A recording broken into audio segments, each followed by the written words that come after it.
I don't want my boyfriend to ask for my hand in marriage. These Reddit stories are going to prove that karma is real. I, 25 female, have been dating my boyfriend, 25 male, for almost 2 years now. We met in college and things have been an absolute dream so far. He's kind and supportive, comes from a great background, and has always put me first. We've always known that we both want to get married someday, and we've discussed at length what that means to us, and our views align for the most part. The problem is he wants to ask my incredibly harmful father for my hand in marriage. For context, my father was physically, emotionally, and financially harmful of everyone in our household. I vividly remember the way the tone of the entire home shifted when we saw his car pull up in the driveway. My parents never got divorced. They are separated now, but are more interested in keeping up appearances than actually going through the process of divorce. That being said, I had a rather traumatic childhood. I don't think my boyfriend understands this, as he grew up in a very loving and supportive two-parent household. His parents are still very much in love today. I feel like we have the same convo fairly often, and it goes like this. Me, oh, when are you going to ask? Him, when I speak to your father. Me, I don't even speak to my father, and he hasn't had a hand in raising me outside of financial obligations since late middle school. He literally moved out of our family home to get away from us. I don't feel comfortable with that. Him, well, I've got to do it the right way. I'm still going to propose regardless, so it doesn't even matter what his answer is. Me, so why even do it? And then we just go around and around in circles. My final stance is this. If after everything I've told you, you still feel the need to ask him to do it the right way, then you might as well just not propose. Is this an unreasonable decision? I almost feel like he's not convinced that he's a bad person. I've already deemed my dad as undeserving of participating in this convo. Why can't he accept that? That just boggles my mind. Why is he so set on asking him when you don't even have a relationship with him and the one you did have was harmful and toxic? And he's not going to be a part of your wedding or anything, by the sounds of it. Why would they do this? I feel like he should just respect that you don't want him involved and just be happy and get engaged on your own timeline. We have a final update, which I'm assuming is the karma. So I ended up breaking up with him. I want to start off by saying thank you to everyone who replied on my last post. I'm someone who can be blinded by the good in people, but your comments put things into perspective. I did end up showing him the post, and his initial reaction was that everyone was commenting what a single bitter biatch. Yeah, I had never heard him speak about anyone that way. Huh? Who was he saying that to? I guess the mask finally dropped. A couple months after that, he ended up saying, fine, I won't ask your dad, I'll just ask your mom. This was definitely just an attempt to save things, since he could tell that I was being distant with him. We dated for about another 2 months after that. I know. I was trying to find ways to mend things because I'm a dummy. After the initial convo, I went through a fast track of realizations and saw that we were so misaligned in so many different ways. I'm not even sure how we made it as far as we did. Eventually, it got to a point where I think he was just doing things to get me to break up with him, since things clearly weren't working out. Some of those things include taking a trip and staying with a friend that regularly cheats on her boyfriend, saying I didn't sign up for a therapy session every time I would try to talk things through, letting his phone die every time he went out, and being overly cautious with his phone when we were previously pretty relaxed about opening up each other's phones. Not in a snooping way, mainly for just finding documents, responding to texts or emails from one another, all that. Unfortunately, the list goes on, but I'd rather not relive all that. Clearly, he got what he wanted and deserved, though. He did the standard, oh no, please, we can work things out, song and dance for a couple of weeks after I broke up with him before he finally gave up. I'm clearly not great at picking them, but I'm glad I was able to get out of there before 2 years became 10 years. It's always a blessing in disguise when when things play out, you see someone for who they truly are, you think like that could have happened once you're already married, once a kid's involved, where a situation is more complicated. It was a blessing in disguise, girlfriend. Next story. Am I the a-hole for towing half the neighborhood. It's not looking good, but we'll see. My family, wife's side, have a summer apartment in the south of France in a gated community. All year, there is no parking issues, but in summer, since Airbnb came out, it's hell to find a parking spot since there is no allocated spot. There is a place with no clear parking line. Imagine a big square of concrete where everyone can park for free. I had the opportunity with 3 neighbors to buy this parking for the co-property. It's like an HOA, but with less power here. So we bought it last year. We made 6 large parking spaces for our cars with lines and plate numbers in front of each parking spot, and put a gate which is always open for the other neighbors to park here. You can park 3 to 5 other cars. Here in France, July and August are 2 months where almost everyone is on vacation, so Airbnb and location peak here during this period. Last week, one of the neighbors I bought the parking with told me the parking was packed and he managed to park only one of his 2 cars on an unassigned parking spot. His parking spots were taken, mine too, and the 3rd neighbor too, and every free slot as well. So he put a warning sign telling that parking is for residents only and not for anyone else. Cute. 2 days ago, when I came with my wife and kids for vacation, I drove by night to avoid traffic, and when I got there around 3 a.m., the parking was packed. I have no choice but to park 300 meters from my home. The next morning, we put up a large sign telling the cars in the assigned parking spot that they will get towed, and I texted every neighbor to ask for their plate so that I would not tow a resident. This morning, the same crap. So we closed the gate, called the police, and got everyone towed. A bunch of Airbnb people called the cops and homeowners to ask why they got towed, and the location was saying with parking, so a lot of refunds were asked for.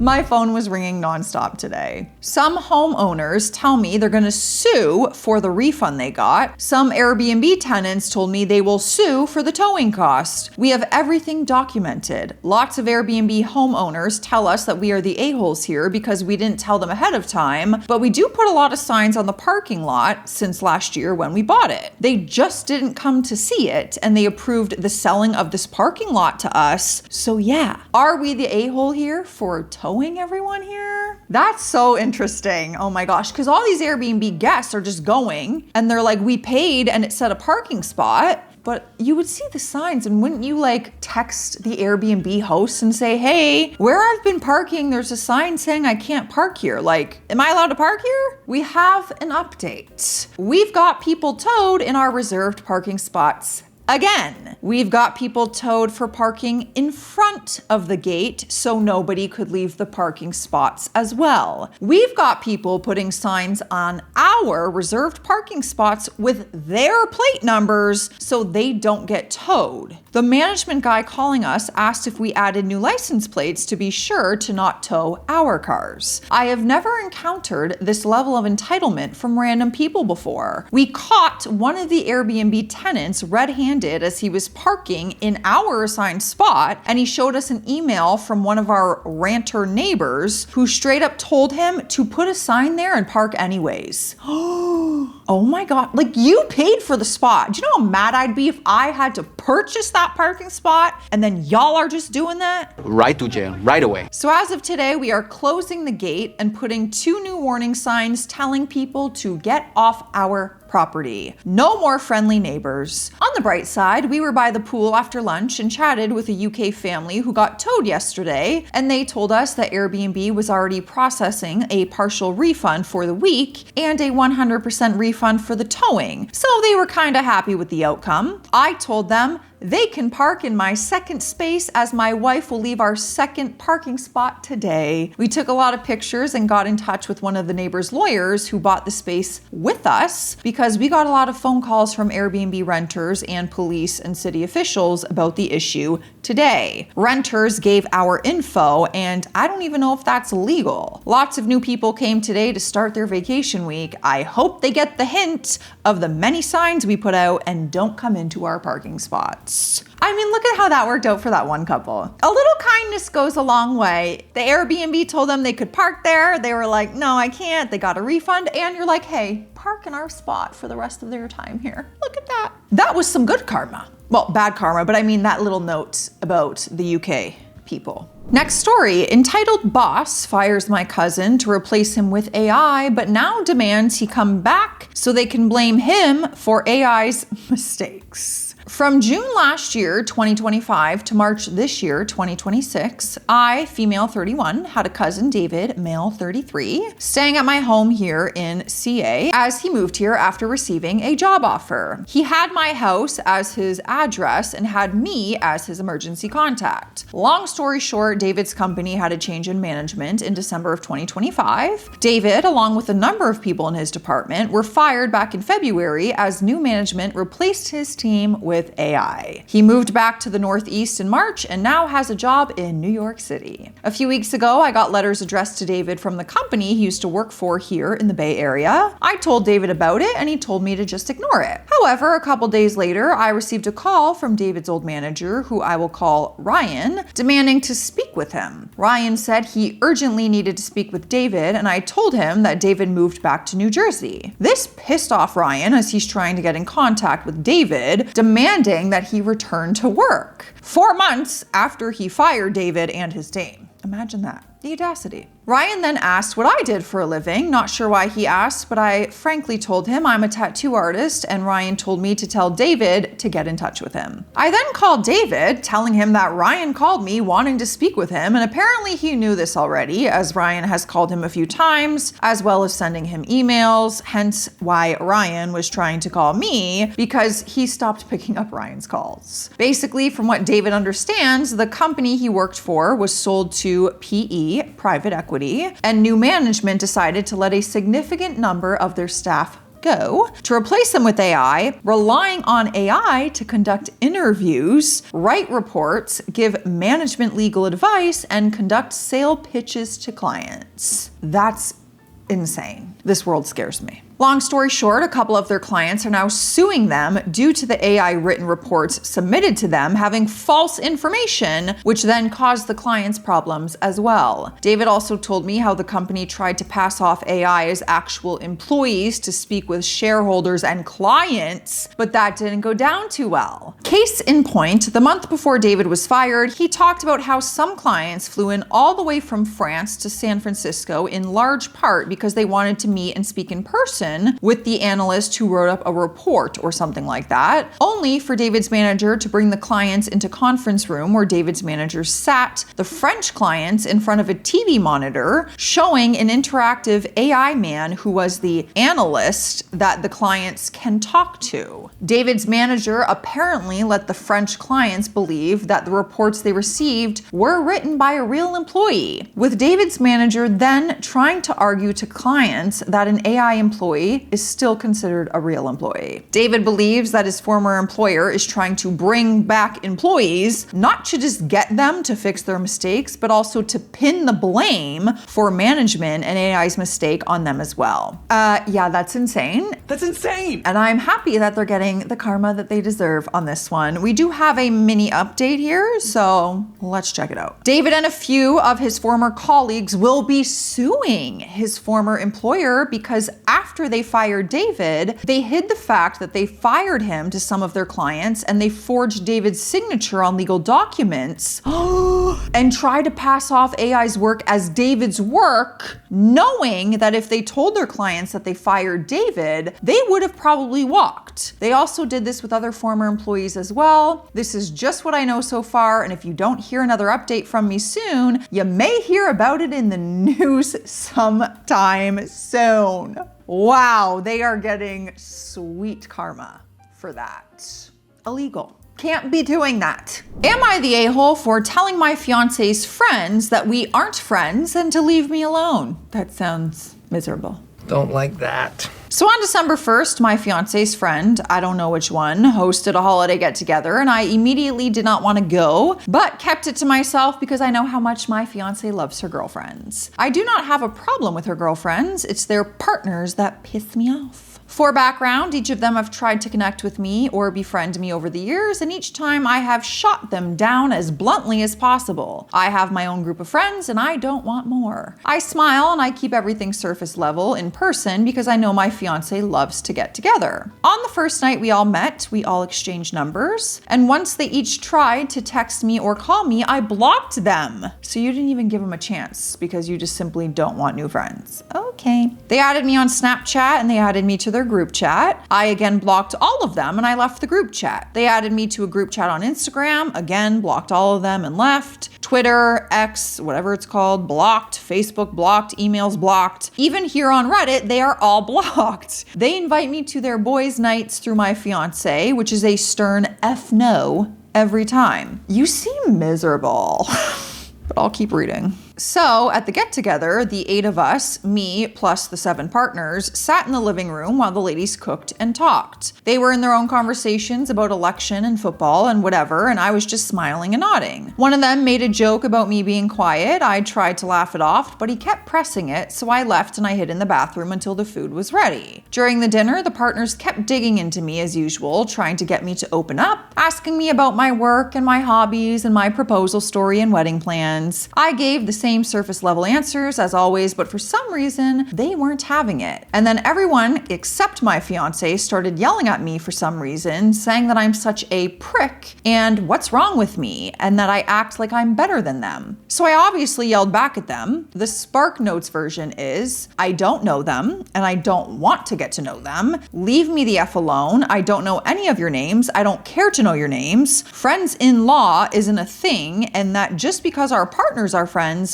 doesn't make us friends. I used my forearm to make a line and I said, this is the line. Stop trying to cross the line. Stop approaching the line. Back the F away from the line. Everyone stay arm's length away from me. Then I threw the car keys on the table and I took a lift home. When my fiance came home the following morning, she looked like she had been crying. I've never seen my fiance so angry or disappointed and sad. I tried apologizing to her, but she called her dad to help her get her stuff from our place, and I have no clue where she's staying. My calls now go to voicemail, my texts aren't being delivered. Ooh, am I the a-hole? I don't know what you expected to happen after you unleashed like that on all of her friends, partners, and friends. I'm not surprised she packed up her stuff and left and isn't answering your calls. I don't know if this wedding is gonna happen, to be honest. Because how is your life going to work like that if he won't be around them but was also blatantly disrespectful when they were just trying to get to know ya? Next story. Am I the a-hole for not giving my fiance's sister a +1 to our wedding for her boyfriend 1 month after she blocked my fiance? Oh boy.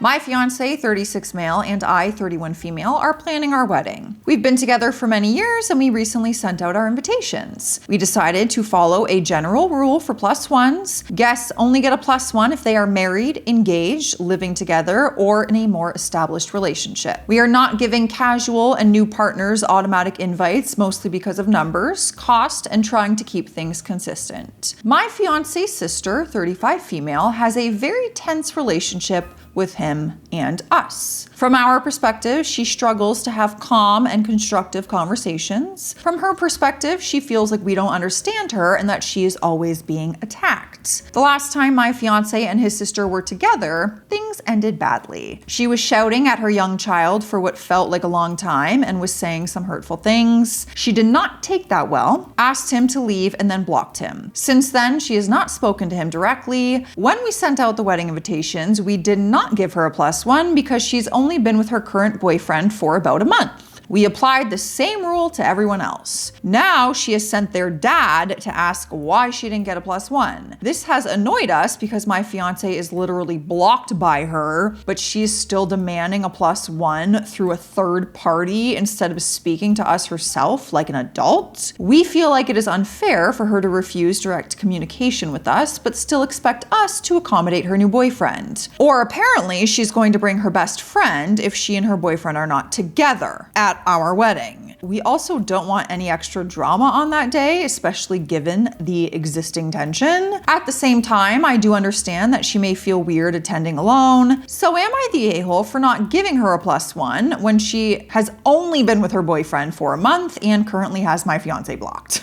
I mean, no, that's your general rule. I don't think you're an a-hole for that. That's the general rule. Also not on good terms with your fiance or you. And they've only been together for a month. That's a stranger at that point. Really, you don't know them. 4 weeks. We do have an update, so I guess we'll see how this landed. Well, I don't think the +1 is an issue anymore. Since my original post, there hadn't been any contact between my fiance and his sister. Then today she reached out to him about an unrelated matter. He responded politely, but the conversation quickly deteriorated, turned into more accusations about past events, with both of them clearly seeing things very differently. I've had the same experience with her. There is a reality, and then there is her reality.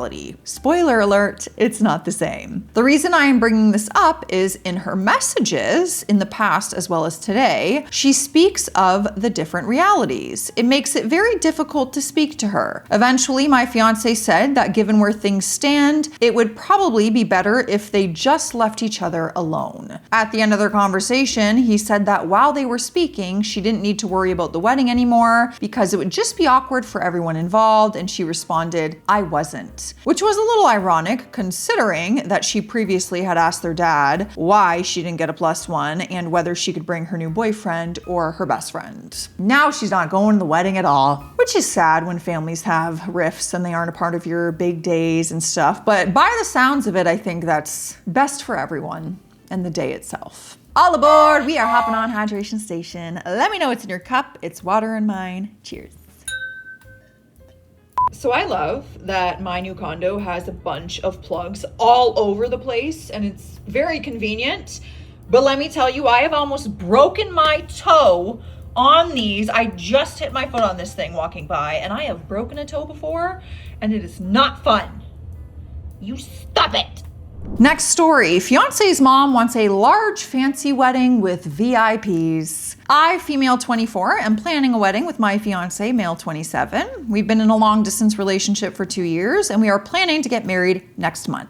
My parents are supportive, but his mom isn't. It's not because she dislikes me, but because she's afraid the wedding won't be grand enough and that she will be embarrassed. She would hate my wedding. For sure. She wants a big wedding and insists on inviting important people from our office, which isn't what my fiance and I want, especially since we are still in junior positions. She told us to postpone the wedding until we're 30 and we can afford something more extravagant. If we still can't do it then, she wants us to get married abroad to avoid embarrassment on her part. My fiance has explained our plans and expressed how much he wishes that she could be more understanding, but this has been a reoccurring pattern in his family. His mother often acts as if the world revolves around her. She doesn't take no for an answer. Now she's saying she won't come, and neither will her side of the family if we move forward with our current plan. My fiance, my family, and I are all okay with moving forward, but deep down, we both want her there. We've done everything we can to involve her, but she insists that it has to be done her way. I find that hard to accept, especially since we're the ones paying for the wedding. We even suggested therapy, but she refused. Now she says the whole situation is stressing her out and she is losing sleep over it. For context, I live in Southeast Asia where weddings are usually family-centered, but in our religion, the groom's parents are not required to be present. I don't want my fiance to feel like he has to choose between me and his family. I've tried hard to earn his parents' approval and they have no issue with me as a person. It's just the wedding that doesn't meet his mom's expectations. My fiance is a wonderful man and wants to marry me with or without his mom's blessing, but I keep wondering, is this a battle I should keep fighting or is it something I need to let go of? When it comes to your wedding, I mean, I don't want to pay for a big extravagant wedding and this, like, that's why I'm not doing it. If you wanted that, you would do that. I'll never understand this whole wedding thing and how people have opinions on someone else's wedding day of like what they should be doing. Who wrote the book that you're following in your mind of what a wedding should look like for everyone? That's crazy to me. Anyways, update. We have an update. Let's see what happens. After a few days, she reached out to me personally. She said she didn't approve of the wedding because she felt my fiance wasn't financially stable enough. For context, we are both financially independent and we are covering all wedding costs ourselves. I replied politely saying that I'm sorry she felt that way, but assured her I'm not a financial burden on her son since I want to have my career as well. I also said we are both pursuing our goals and there's no reason to wait to get married. Apparently that set her off very badly. She called my fiance for 3 hours, hysterically yelling about how disrespectful it was for me to reply with my long message. When he got home, she continued yelling and started calling me names. She made his brother sit there and watch everything. No one defended him. This went on for several days. Every time he came home, she would start yelling again for hours. It reached a point where my fiance packed up all of his things to move out, but before he could leave, his mom found out, trashed all of his belongings, like literally ripped his luggage in two, and called him horrible names. It did not stop there. She physically attacked him and made the entire family watch. All this over a wedding. Like you just lost your son. You could have lost your son forever over this, for a wedding. I still can't process how fast everything escalated. It happened so suddenly and so brutally. I took a 24-hour flight the next day and I went straight home completely shaken. I know he needed me that time, and not being able to do anything if I'm far would have killed me. Now he hasn't gone home since, and we've decided to elope next year. I still can't believe this all started because she wanted a prestigious wedding. It's heartbreaking to see how far it went, but at least we're standing together. Please wish us luck and peace as we move forward. We have an update again, so I'm hoping you did just that. I hope you moved forward with luck and peace and joy and happiness. I really do. Final update. In short, we're married now! Yay! A few weeks ago, we officially became husband and wife. In the end, we decided to keep things small and intimate. We had a simple celebration with my extended family, good friends, and lots of laughter. Of course, not having his side of the family there was painful, especially for him. I know there's still sadness underneath it all, and I don't think anyone imagines their wedding turning out this way. But despite everything, we still had a beautiful day together. I'm incredibly proud of him. I know it wasn't an easy decision for either of us to get married under these circumstances, especially in a Southeast Asian country where family expectations and approvals can be very strong. But I saw firsthand how difficult this entire situation was for him, and despite everything, he never stopped choosing kindness. His family stopped contacting him for a while after calling him and my family horrible names, insulting my family for being poor, and even demanding that my family repay all the money they had spent raising him. We honestly don't know what the future looks like with his family, and maybe that's okay for now. Right now, we're focusing on building a happy and peaceful life together instead of chasing approval that may never come. Stay classy out there, you guys. Stay sassy. I'll see you tomorrow. Go on, get.